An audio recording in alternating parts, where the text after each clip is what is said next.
যে ব্যক্তি একটা দুটা নয় বরং 100টা খুন করেছে, সে 99 জন মানুষকে হত্যা করার পর ফতোয়া খুঁজে বেড়াচ্ছিল যে আমার তওবা কবুল হবে কিনা। একজন আবেদের কাছে গিয়েছে, এই আবেদের কাছে গিয়ে সে বলছে আমার কি ক্ষমা হবে, আমি 99টা খুন করেছি, তোমার ক্ষমা নাই। তখন এই ব্যক্তি এই আবেদকে হত্যা করে 100টা খুন পূর্ণ করলো, ওকেও সে মেরে ফেলছে। আমার ক্ষমাই হবে না তো তোর বেঁচে থাকার কি দরকার, তুইও মর।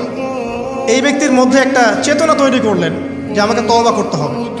সে তখন সার্চ করতে লাগলো আরও কোনো আলেম আছে কিনা। এরপর অনেক দূরে একজন আলেমের সন্ধান পাওয়া গেল, সে সেখানে গেল, তাকে গিয়ে বলল আমার কি ক্ষমা হবে।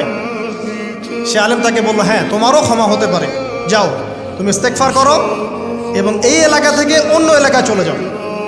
মানে যে এলাকায় তুমি অনেক দিন ছিলে, যেখানে তুমি অনেক পাপ কাজ করেছো, এখানে থাকার দরকার নাই, তওবা করে তুমি অন্য কোথাও চলে যাও, নতুন একটা জীবন শুরু করো। এখানে থাকলে হবে কি, তোমার স্মৃতিগুলো তোমাকে তাড়িয়ে বেড়াবে এবং মানুষ তোমাকে খারাপ নজরে দেখতেই থাকবে, তুমি তখন কষ্ট পাবে। এই জন্য তুমি চলে যাও। তো চলে যেতে যেতে সে রাস্তায় ইন্তেকাল করে।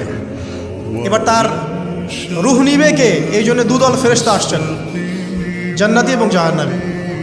তাদের মধ্যে বাক বিতরটা হচ্ছে কে রূহ নিয়ে যাবে। জাহান্নামের ফেরেশতারা বলছেন সে এতগুলো খুন করেছে, তার রূহটা আমরা নিব।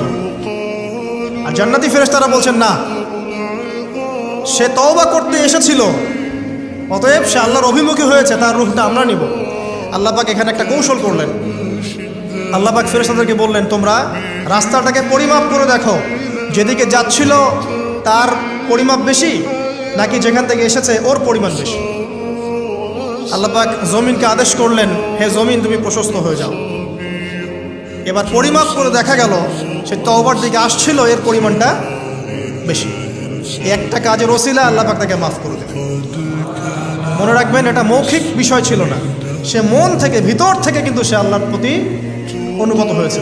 এই মনের বিষয়টা আল্লাহ ছাড়া কেউ জানে না।